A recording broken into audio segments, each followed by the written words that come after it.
విదేశాల్లో premier medical యూనివర్సిటీలో చదవాలనుకుంటున్నారా? 8+ best choice. ఇప్పుడే సంప్రదించండి 9963936699. నమస్కారం గురుగారు. నమస్కారం. గురుగారు, మనం ఒకరి ఇంటికి వెళ్తే వాళ్ళ గడప చూసి వాళ్ళ ఇంట్లో ఉన్న స్త్రీలు కానీ వాళ్ళ ఇంట్లో చేసుకునే పూజా విధానాల గురించి మనకి ఆటోమేటిక్గా అర్థమైపోతూ ఉంటుంది.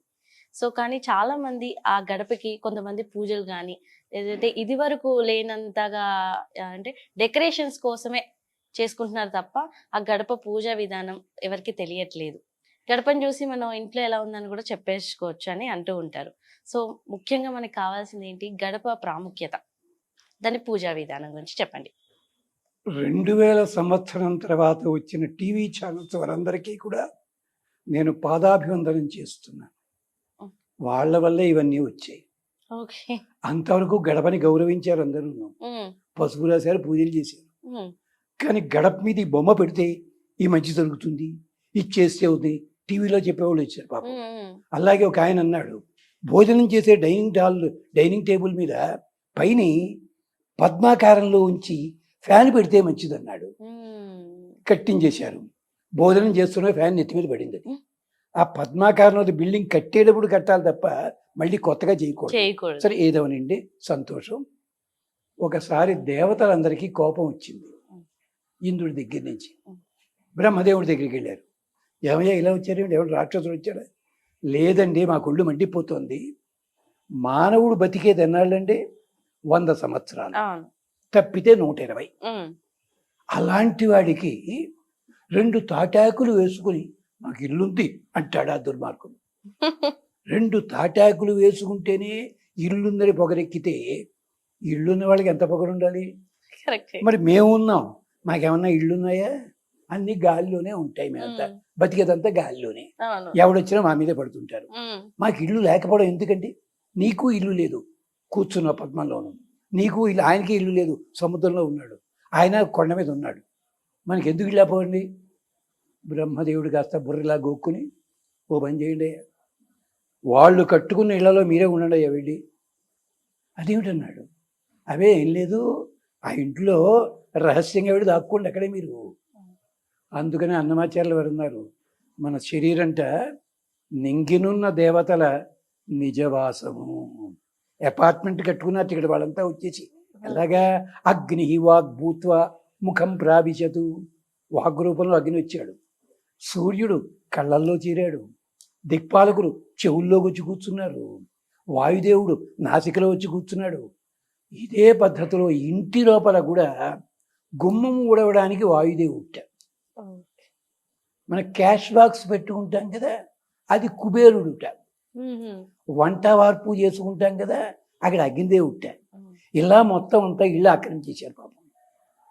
అయితే పాపం దేవతలకు అనుమానం వచ్చింది, మేము ఇన్ని చేస్తున్నామండి, మమ్మల్ని తాగుడే రాక్షసులు వస్తారేమో, వాళ్ళని ఎలా ఆపాలండి అన్నాడు. ఓహో, అది కూడా ఉందా? మరి రాక్షసుడు మారువేషం వేసుకొస్తే? అవునండి, పర్మిషన్ ఇవ్వాలి కదండి ఎవడైనాను. అందుకని అనుమతి దేవత అన్న ఆవిడ్ని పిలిచారు. అమ్మా అనుమతి దేవత, నువ్వు ద్వారం దగ్గర ఉండమ్మా. గడప అనుమతి దేవత. అనుమతి దేవత. అందుకనే మనం నడిచేటప్పుడు చూసుకోకపోతే గడప దగ్గర బోర్లా పడిపోతుంటాం. ఇలా జరుగుతుంది. అనుమతి దేవత. బానే ఉందండి, నేను ఒక్కతినే అయిపోతానేమో అందిట. ద్వారబంధం ఉంది కదా, ఉండనివ్వండి అమ్మా, పర్వాలేదు.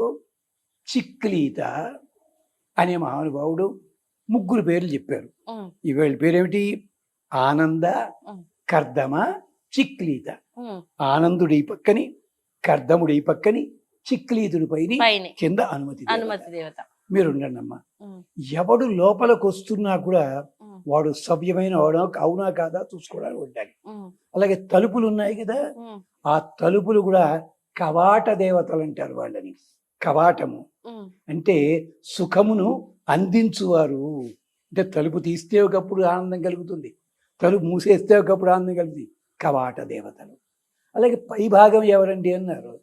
ఉన్నాడు కదా మన ఇంద్రుడు, పైన చూసుకుంటాడులే అన్నాడు. మొత్తం ఇలాగా 26 దేవతల్ని మన ఇంటి కోసం ఏర్పాటు చేశాట. అందుకని అయిందాక ఉండి మరి ఇంట్లో మంచి చెడు చూడాలి కదండి. బృహస్పతి గారిని పెట్టానులే, ఆయన ఉంటారు ఇంట్లో. అట్ట బృహస్పతి ఉంటాడు, ఆ, అగ్ని ఉన్నాడు, ఉమ్, వాయుదేవుడు ఉన్నాడు. వాయుదేవుట పాలు పెరుగు ఇవన్నీ కూడా జల్లుతాటి ఇంటి నిండాను క్షేమంగా ఉండాలని చెప్పి. ఉమ్, అలాగే అలాగే చిక్లీతుడు, ఆనందుడు, కర్దముడు వీళ్ళంతా కూడా ఉంటారట. ఇలా ఉంటే మొత్తం దేవతలంతా వాయుదేవుడు అక్కడ ఉండిపోయాట. అక్కడ ఉమ్, ఏడు అలా చూడే అన్నట్టు. నాకు ఎలా చోటు ఇవ్వలేదు కానీ మీరు నీ ఇల్లు బంగారం గారు మొత్తం ఇల్లంతా నీదేనయ్యా బాబు. తిరుగు శుభ్రంగాను ఉమ్, వాయుదేవుడు. అలాగే గవాక్షములు అంటే కిటికీలు. ఓకే. గవ అక్షము అంటే గోవులకి కన్నులు ఎంత గొప్పగా ఉంటాయో అలాంటి కన్నులవి. ఉమ్, అంటే గోవు ఇక్కడి నుంచి ఇలా చూస్తుంది, పచ్చగడ్డ ఎక్కడిదో తెలిసిపోతుంది దానికి. అలాగే అంటే ఇంటికి ఉండే ప్రతిదీ కూడా ఇది వాస్తు శాస్త్రవేత్తలు చెప్పడం మంచిది. ఉమ్, వాళ్ళకి ఎవరికి ఈ మాటలు చెప్పరు పాపం. ఉమ్, వాడు చదివితే కదా అధర్వ వేదం దాంట్లో. అందుకని గడపకి లక్ష్మీదేవి, అనుమతి దేవత, ఉమ్, చిక్లీతుడు, ఆనందుడు, కర్దముడు వీళ్ళంతా ఉండేసరికి వాయుదేవుడు, సూర్యుడు, చంద్రుడు వీళ్ళంతా అనుకున్నట్ట మేము ఉంటామండి అక్కడ. ఉమ్, మీరెందుకు ఇవన్నీ లేక యజ్ఞాలు చేస్తారు కదండి. ఉమ్, యజ్ఞాలు చేసాడు ముందు మాకు దండం పెట్టి యజ్ఞం చేశారనుకోండి ఫలితాలన్నీ ఇస్తాం కదా. అంటే చూడండి, ఒక గడప మీద కవాటబంధన దేవత, అనుమతి దేవత, చిక్లీత, ఆనంద, కర్దమ ఉమ్, ముగ్గురు ఉన్నారు. అనుమతి దేవత ఎలాగా ఉంది, ఉమ్, చంద్రుడు ఉన్నాడు, సూర్యుడు ఉన్నాడు, వాయుదేవుడు ఉన్నాడు. అన్నిటికీ ముఖ్యం ఇంద్రుడు అక్కడే కూర్చున్నాడు శుభ్రంగా వచ్చి. అందుకని ఇంకొకటి గడప గొప్పతనం చెప్పడానికి మీకు ఉదాహరణ చెప్పాలి. ఇది ఎవళ్ళు పట్టించుకోవటంలే. నరసింహావతారం ఉంది కదా, ఉమ్, ఫోటోలు చూపిస్తారు, 2 కాళ్ళు ఇలా పెట్టేసుకుంటాయి. 2 కాళ్ళు అలా లేవు. ఒక కాలు గడప లోపలికి, ఒక కాలు గడప వెనకాలకి వెనకాలకి ఉంటుంది. ఉంటుంది. చూడండి ఎప్పుడైనా. అవును. అంటే ఆ గడప కూడా విష్ణుమూర్తికి ఆసనం అయ్యింది. ఎంచేత ఇంట్లో కాదు బయట కాదు అన్నాడు కదా వాడు.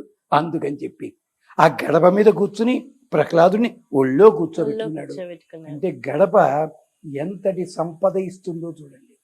అందుకని ఎవడైనా గడప మీద నిలబడితే నీకేమైనా బాకీ ఉందానా అంటారు ఉన్నవాళ్ళు. ఇందుకోసం అని చెప్పి. ఎంచేత నరసింహుడికి బాకీ ఉన్నాడు ఎవరు, హిరణ్యకశిపుడు అనే గడప మీద అందుకే కూర్చున్నాడు. గడప మీద కూర్చో. ఇది గడప. గడప సాక్షాత్తుగా ఒక్క మాటలో లక్ష్మీ స్వరూపము.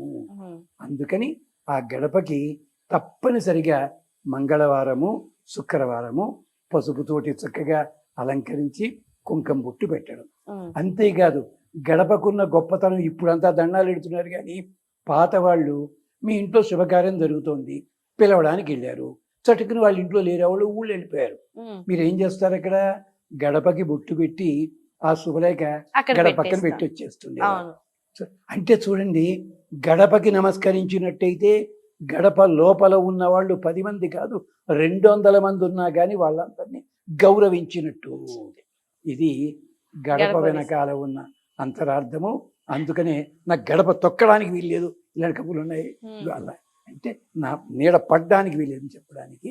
ఇలాంటివి ఇంకా బోళ్ళన్ని మంత్రాలు ఋగ్వేదంలో ఉన్నాయి, సామవేదంలో కూడా ఉన్నాయి. అది ఓకే. విశేషం. ఓకే గురుగారు, నిజంగానే గడప ఒక విశిష్టత గురించి చాలా చక్కగా తెలియజేశారు. ధన్యవాదాలండి.